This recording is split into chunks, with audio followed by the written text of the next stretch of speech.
dengan ketiadaan hayat. Gugur tu dengan ketiada hayat, kemudian daripada sempurna bulannya, bulan anak, iaitu bulan dia, 4 bulan. Dan tiada nyata, ni padahal tiada nyata tanda hidupnya. Wajib dimandikan dia atas kaul mazhab.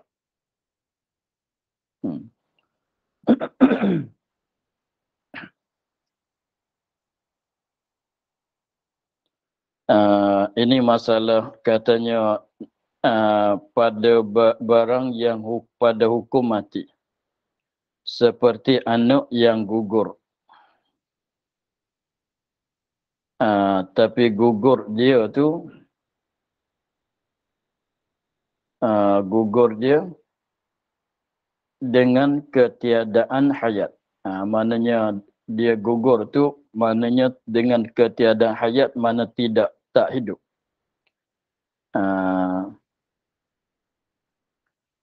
Gugur tu bila? Kemudian daripada sempurna bulan, iaitu 4 bulan. Masa mengandung dia tu dah 4 bulan. Dan tiada nyata tanda, dan tiada nyata, ni padahal tiada nyata tanda hidup. Tanda kata dia tu hidup belum pada gugur tu tidak ada. Maka hukumnya wajib mandikan dia atas kaul mazhab. Jadi masalah dia di sini, dia katanya tak boleh kata mati, tak panggil kata mati, hanya wajib mandi itu sebab pada hukum mati. Jadi masalahnya ialah guguran, anak guguran, apa tu ketika dia gugur tu, dia gugur dengan tidak ada hidup. Tak panggil mati, dengan tidak ada hidup. Tapi masa dia gugur tu dah 4 bulan atau lebih. Masa mengandung dia tu dah 4 bulan ataunya lebih. Tetapi tidak ada tanda, tidak ada tanda hidupnya. Alamat kata hidup dia tu tidak ada. Alamat kata hidup dia tu tidak ada. Jadi kenapa dia kata begitu? Sebabnya nak boleh kata mati ni, dia kena hidup dulu. Kalau tak hidup, lepas tu tak boleh kata mati. Sebab mati ni apa dia? Keluar roh daripada badan. Mati ini keluar roh daripada badan. Kemudian kanak-kanak yang gugur yang dah cukup umur 4 bulan mengandungnya, tetapi tidak ada tanda hidup. Tidak ada tanda hidup. Jadi maknanya orang yang ahli dia lah, dia tengok, dia tahu katanya keluar dia ni dengan tidak ada tanda hidup. Maka nak kata mati itu tak boleh lah, sebab tidak ada tanda hidup ketika dia ada dalam rahim. Maka walaupun begitu sekalipun, hukumnya wajib mandi juga di atas yang rajih, di atas kaum yang sahih. Di atas kaum mazhab, maknanya di atas kaum yang rajih. Jadi kalau kita nak kata mati itu tak bolehlah, sebab kita maklum bahawasanya masa apabila mengandung dah cukup 4 bulan, ialah masa ditiupkan roh.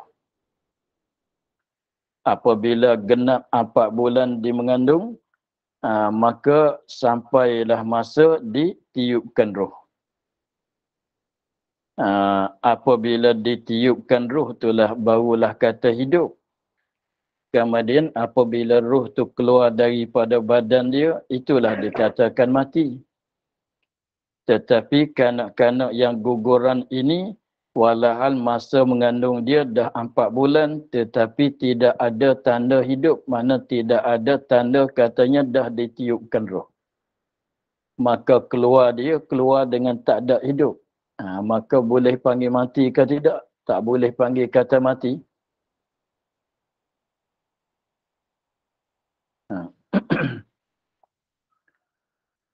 Tak boleh kata matilah.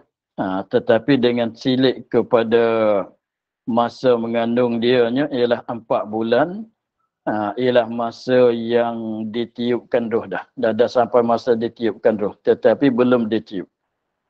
Maka hukumnya wajib mandi seperti orang biasa ni dah. Seperti yang ada roh kemudian dikeluarkan roh. Tetapi masuk pula pada ta'rif mati dengan makna adamul hayati amma mimma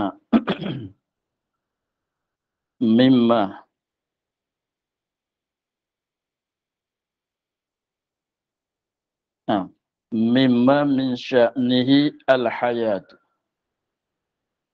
Tetapi masuk pula dalam tarif mati. Jadi anak guguran yang tadi. Masuk pula dalam tarif mati dengan mana? Mati dengan makna begini masuk. Adamul hayati mimma min sya'nihi al-hayatu. Jadi ketiadaan hidup daripada barang yang ada kelakuannya hidup.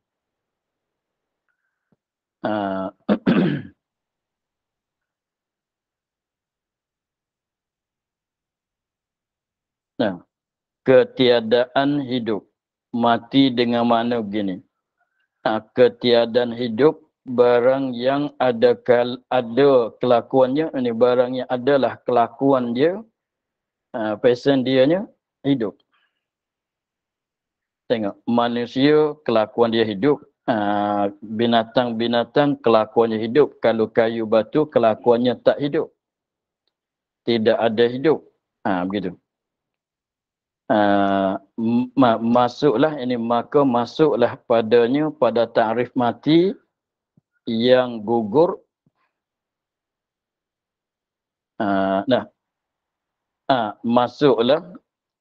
Maka masuklah padanya pada ta'rif mati anak yang gugur. Anak yang gugur macam tadi masuk dalam mati. Jadi masalahnya begini. Masalah anak guguran yang umur mengandungnya dah 4 bulan. Tetapi belum ditiupkan roh. Belum ditiupkan roh, tetapi apabila cukup 4 bulan, belum ditiupkan roh, maka dia gugur. Gugur tu memanglah gugur dengan tak ada sifat hidup lah. Maka di situ jadi maknanya gugur dianya belum ditiupkan roh. Maka kalau kita tilik kepada mati, apa dia makna mati? Kalau kita katanya mati itu ialah keluar roh daripada jasad. Kalau kita katanya mati itu, kalau kita tafsir mana mati itu dengan mana keluar roh daripada jasad. Maka anak guguran tadi tak boleh panggil kata mati.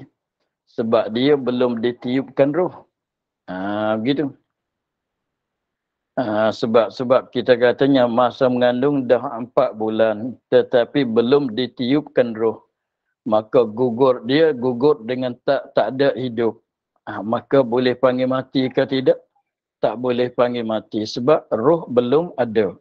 Tak boleh kata matilah sebab mati itu makna keluar roh daripada jasad. Padahal dia ni belum ada roh. Jadi tak panggil kata mati. Apabila tak panggil kata mati, tapi hukum wajib mandi juga. Atas nama kata pada hukum mati. Bukan mati. Sebab dia belum ada roh. Begitu. Tetapi kalau kita telik kepada makna mati itu, maknanya tidak ada hidup. Ketiadaan hidup daripada barang yang ada kelakuannya hidup.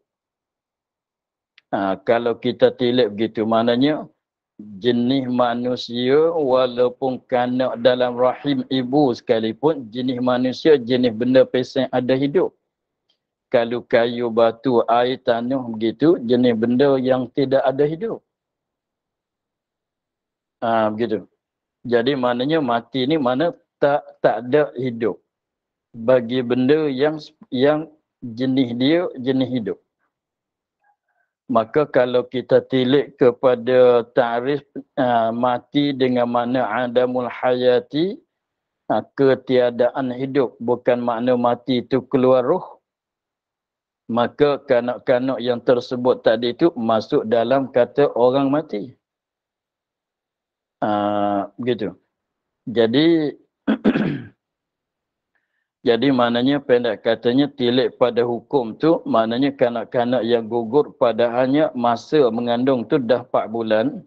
Jadi apabila kanak-kanak yang mengandung dah masa 4 bulan ke atas dah wajib mandi. Dah wajib mandi. Tetapi khilaf dipanggil pada panggilan mati ke nak panggil tak panggil mati. Kalau tilik kepada mati dengan makna keluar roh daripada jasad, tak boleh kata dia mati. Tapi kita kata pada hukum mati, pada makna mati, walaupun tak boleh kata mati. Walaupun tak boleh kata mati sekalipun. Tetapi kalau kita tilik kepada mati, mati itu apa dia? Tidak ada hidup, tak hidup. Benda ni daripada benda yang sepatutnya ada hidup. Yang kelakuan dia jenis hidup. Yang manusia jenis benda hidup kan. Binatang-binatang jadi benda hidup. Kalau kayu batu jenis benda tak ada hidup. Tak ada sifat hidup. Maka kanak-kanak sana itu walaupun belum ditiupkan roh, tapi jenis manusia, jenis benda yang hidup. Maka tak ada hidup tu kita panggil mati. Maka tengok takrif yang kedua masuk dalam kata orang mati. Begitulah.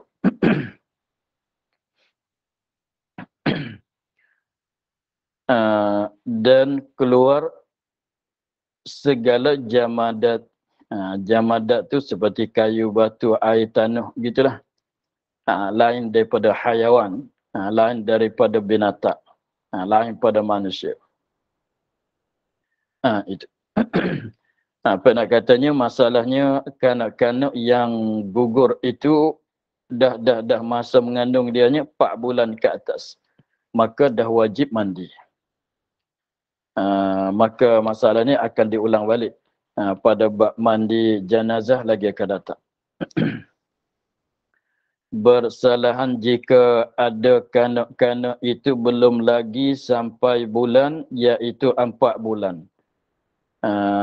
Belum lagi ditiupkan padanya roh, maka tiada wajib memandikan dia.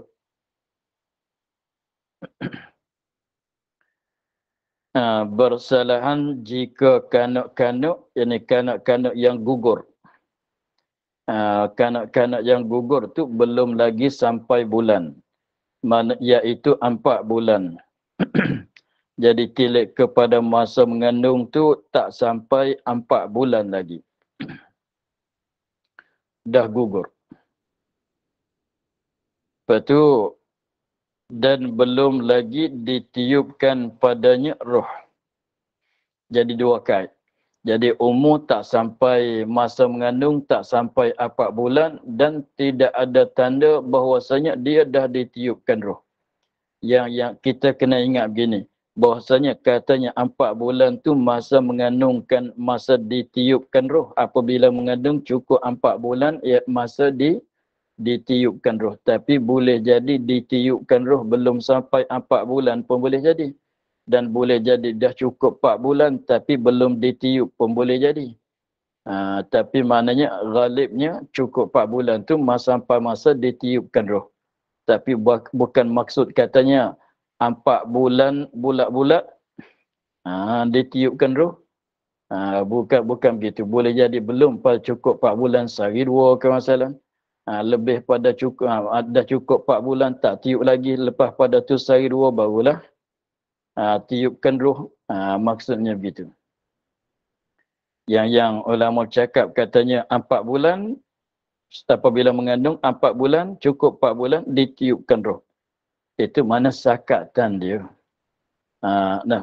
Ghalibnya begitulah, boleh jadi ditiupkan roh belum pada sampai 4 bulan, belum pada genap 4 bulan, boleh jadi belum pada 4 bulan sehari dua boleh jadi kan. Dan boleh jadi lepas pada cukup 4 bulan genap-genap tak ditiupkan roh. Selepas pada tu sehari dua lagi barulah ditiupkan roh. Sebab itulah masalah tadi itu dia katanya dah cukup 4 bulan tetapi tidak ada tanda hidup. Tidak ada tanda hidup, mana tidak ada tanda ditiupkan roh. Takut katanya macam mana 4 bulan tak ditiupkan roh lagi. Dia boleh jadi. Boleh jadi. Maknanya dah cukup 4 bulan tu. Dah cukup 4 bulan tu maknanya nak tiup terus pun boleh. Boleh jadi tangguh sehari dua. Atau boleh jadi ditiupkan sebelum pada cukup 4 bulan sehari dua lagi. Ada seminggu lagi nak cukup 4 bulan, dah ditiup, boleh jadi. Ada kalanya dah cukup 4 bulan, tak ditiup lagi, seminggu dua selepas pada tu barulah ditiupkan roh. Boleh jadi juga begitu. Maka di sini sekiranya jadi dia maksudnya begini. Dua kait. Satunya kalau kita katanya dah kita katanya kalau dah cukup 4 bulan tapi tidak ada tanda kata ditiupkan roh, maka ditilik kepada cukup 4 bulan tu, maka dah wajib mandi walaupun belum lagi ditiupkan roh seperti masalah yang pertama tadi. Tetapi kalau belum lagi cukup 4 bulan, semula kalau dah cukup 4 bulan mengandungnya, kalau mengandungnya dah cukup 4 bulan, maka gugur. Maka gugur apabila dah cukup 4 bulan, maka wajib mandi sama ada hidup ke mati. Sama ada dah ditiupkan roh ataunya belum ditiupkan roh. Maka wajib kena mandi semata sebab tilik kepada dah cukup 4 bulan. Tetapi kalau gugurnya belum pada 4 bulan. Kita katanya seminggu lagi, 2 minggu lagi nak genap 4 bulan. Maka gugur. Maka gugur di situ kena tengok. Kalau gugur dengan tidak ada tanda dia dah ditiupkan roh, tanda hidup, maka tak wajib mandi. Tetapi kalau belum lagi 4 bulan, tetapi ada roh. Contohnya, orang-orang yang ahli dia tahulah. Jadi maknanya kalau tak sampai 4 bulan, maka gugur. Orang-orang yang pandai bab itunya, dia tengok, dia katanya dah ditiupkan roh ni. Maka wajib mandi juga sebab katanya mati. Sebab tu dia kait dua. Dua kaitan bersalahan jika ada kanak-kanak itu belum lagi sampai bulan, iaitu 4 bulan. Tu. Belum sampai 4 bulan dan belum lagi ditiupkan padanya roh. Itu dua kait. Tak sampai 4 bulan dan belum lagi ditiupkan roh. Maka tiada wajib memandikan dia. Mandi itu tak wajib. Kerana tiada dikatakan min sya'nihi al-hayat. Dia sebab belum 4 bulan, dia tak terima hidup lagi. Sebab ketiadaan, apa dah? Sebab ketiadaan mautnya, matinya. Dia belum pada 4 bulan tu, bukan tak sampai masa boleh hidup lagi. Begitu. Jadi pendek katanya begitulah. Kalau belum pada 4 bulan, lagi pulanya gugur dia dengan ketiadaan tanda yang menunjuk kata dah ditiupkan roh, maka tak wajib mandi. Tapi kalau belum sampai 4 bulan, dia gugur, maka orang ahli dia tengok katanya ini dah ditiupkan roh ni. Maka gitu wajib mandi juga. Begitulah. Ketiganya haid. Ketiga, daripada 6 perkara yang mewajibkan mandi. Ketiga, daripada 6 perkara yang mewajibkan mandi ialah haid. Kerana ayat firman Allah Ta'ala ni dalil katanya haid adalah perkara yang mewajibkan mandi. Fa'tazilun nisa'a fil mahidhi. Fa'tazilun nisa'a fil mahidhi. Maka asingkan kamu akan perempuan, yakni isteri. Isteri artinya hamba perempuan. Yang haid. Yang pada masa datangan haid. Yang haid, yakni pada masa datang haid.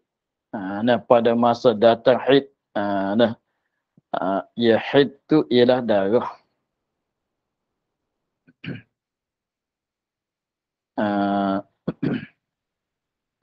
Maka dalilnya dia katanya ayat tu dia tak ada surah kata kalau datang haid mesti kena mandi, wajib mandi. Ayat tak cerita begitu. Ayat katanya asingkan kamu akan perempuan yang haid, ini pada masa haid. Jadi Allah Ta'ala perintah kepada suami. Asingkan daripada isteri ketika haid. Tapi bukan maksud asing tu tak boleh tidur dalam satu bilik ke masalah. Tak boleh bersama, tak boleh tidur bersama di atas satu katil. Bukan maksudnya begitu. Bukan maksudnya begitu. Maka dia naknya kalau asing maknanya tak. Kalau asing itu maknanya tidak berlaku setubuh lah. Maknanya begitu. Mana asingkan kamu, maknanya jangan kamu watikan isteri kamu ketika isteri kamu itu kedatangan haid. Maksudnya begitu. Bukan asing tu maksudnya apabila datang haid itu tak boleh tidur dalam satu bilik, tak boleh tidur bersama di atas satu katil. Bukan maksudnya begitu. Walaupun makna zahirnya asing sekalipun.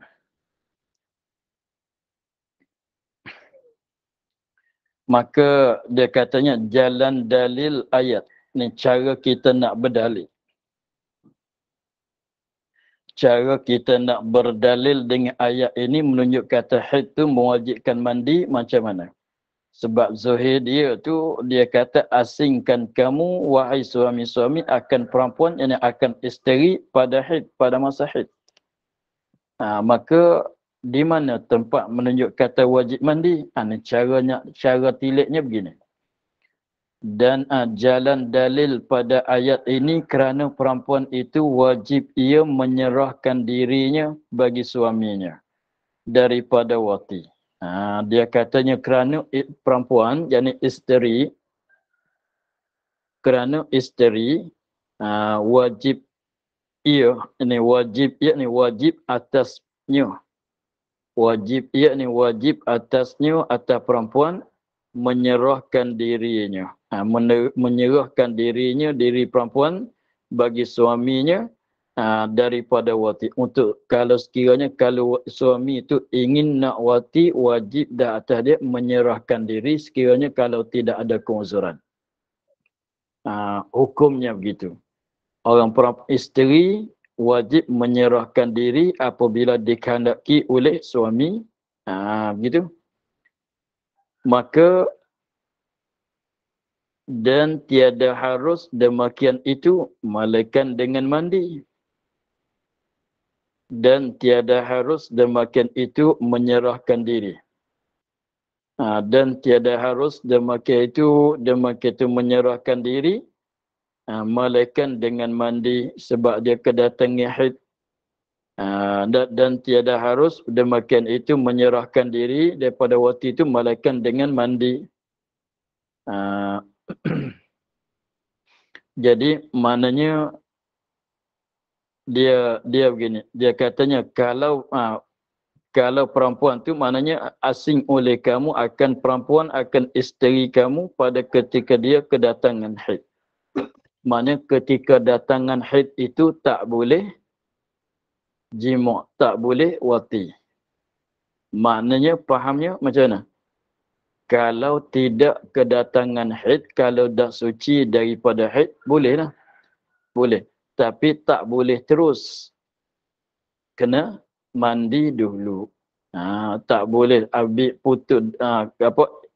putus darah haid, tak boleh terus, wajib kena mandi. Tak boleh tu, maka tak dapat tidak kena mandi. Kalau begitu, menunjuk kata mandi itu wajib. Sebab wajib di atas isteri itu menyerahkan diri. Tak boleh nak menyerah, melainkan dia mandi, maka mandi itu wajib. Sebab tu dia katanya, dan tiada harus demikian itu melainkan dengan dia dengan mandi. Dan barang yang tiada dapat sepenuhkan yang wajib melainkan dengan dia dengan barang, maka iaitu wajib pula. Jadi maknanya apabila perempuan itu dah putus darah haidnya, maka sekiranya kalau suami nak kepada jimuk, maka wajib di atas dianya menyerahkan diri kepada suami. Maka tak boleh nak menyerahkan diri dengan sebab dia baru putus darah haid, melainkan dia mandi. Kalau begitu wajib nak wajib meserahkan diri, tetapi tak boleh nak serah lagi kalau tak mandi. Kalau begitu mandi itu wajib. Begitu. Itu dalil dia.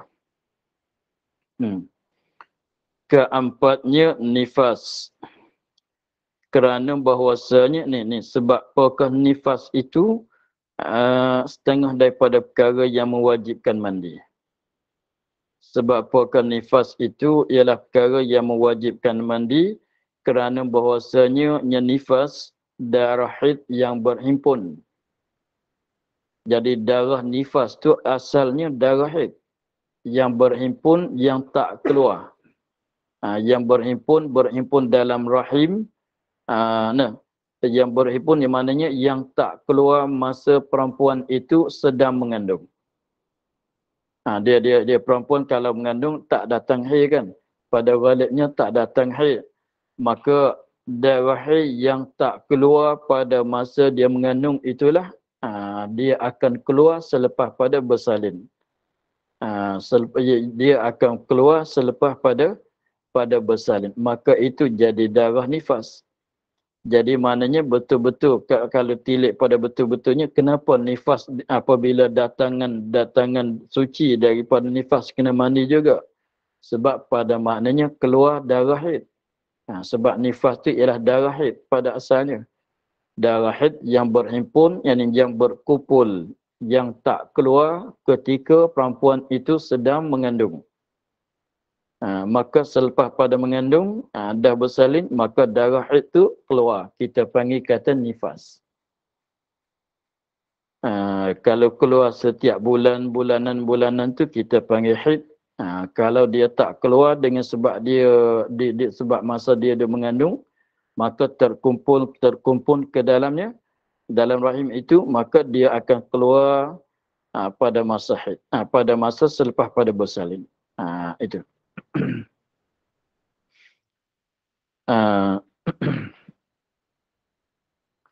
Jadi macam mana haid, macam mana nifas, maka itu lagi akan datang pada bahasan pada bab haid dan nifas tertentu lagi akan datang. Kelima daripada 6 perkara yang mewajibkan mandi. Kelima beranak, yang bersalin. beranak dan umpamanya umpama beranak.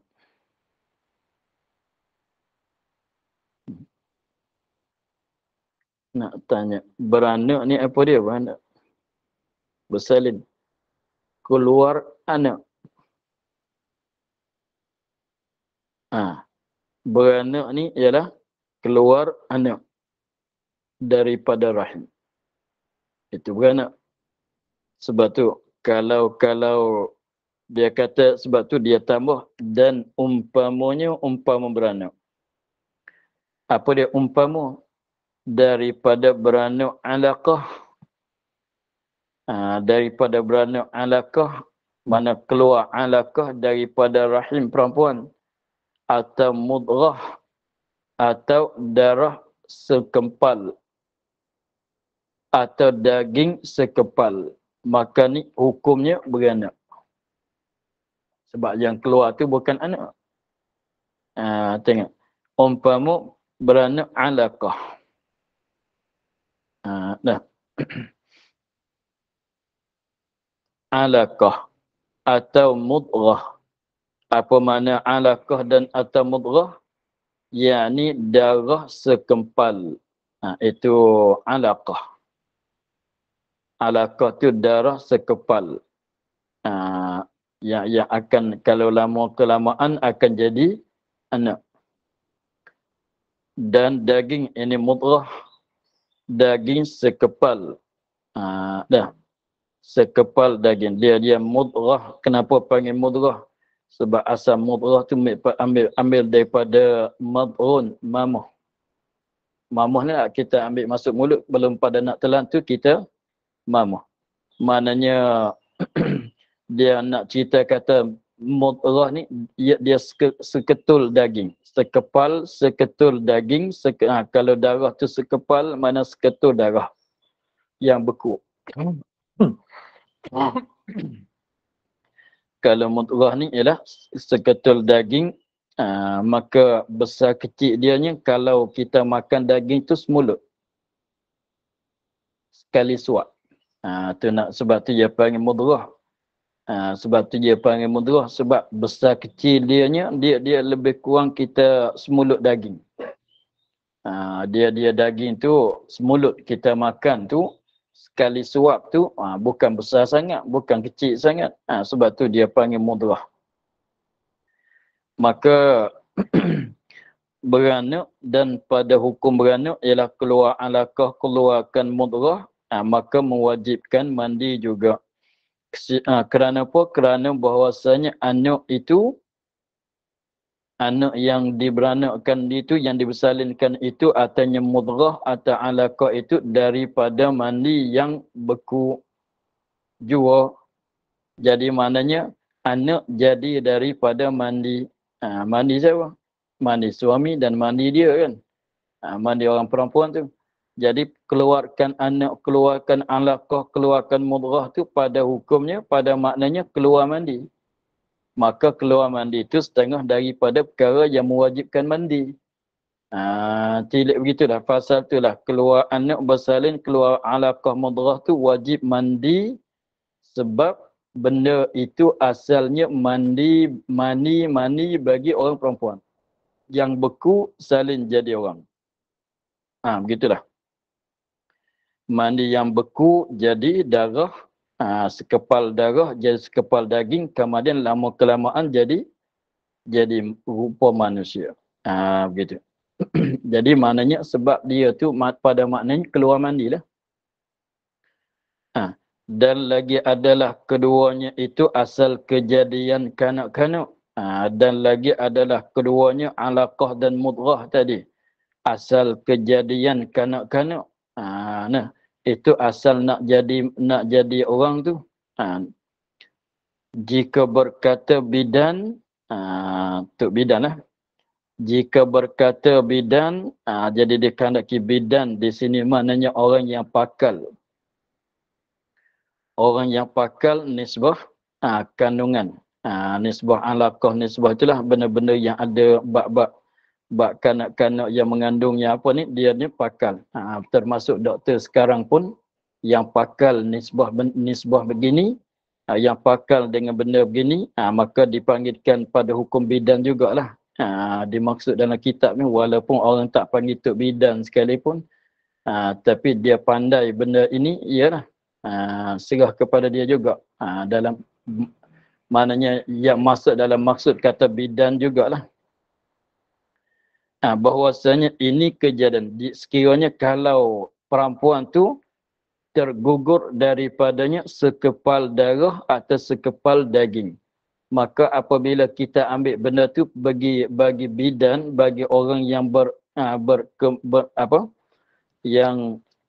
yang tahu dengan benda ini, dia tengok, dia cek tengok, maka dia kata ini nak jadi orang, ini nak jadi manusia ni, kalau biarkan, kalau tak gugur boleh terusnya, maka akan jadi seorang manusia. Maka itulah wajib mandi juga. Tapi kalau keluar daripada rahim, daripada perempuan, seketul darah, sekepal darah, maka kita bagi dia cik, bagi bidan tu tengok. Bagi doktor yang bahagiannya begitu.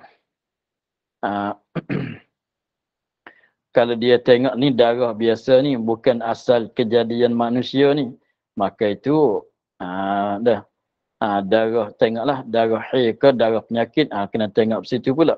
Dah.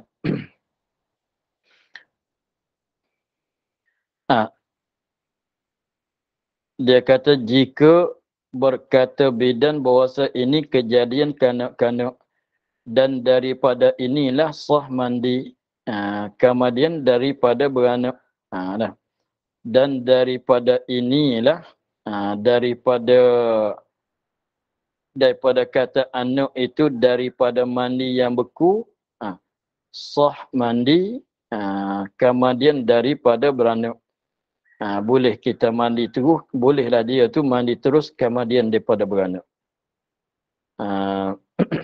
Begitulah. Jadi maknanya maksud sebab boleh katanya beranak itu, bersalin itu mewajibkan mandi sebab tilik kepada asal anak tu ialah mandi yang beku. Maknanya keluar anak pada maknanya keluar mandi. Begitulah.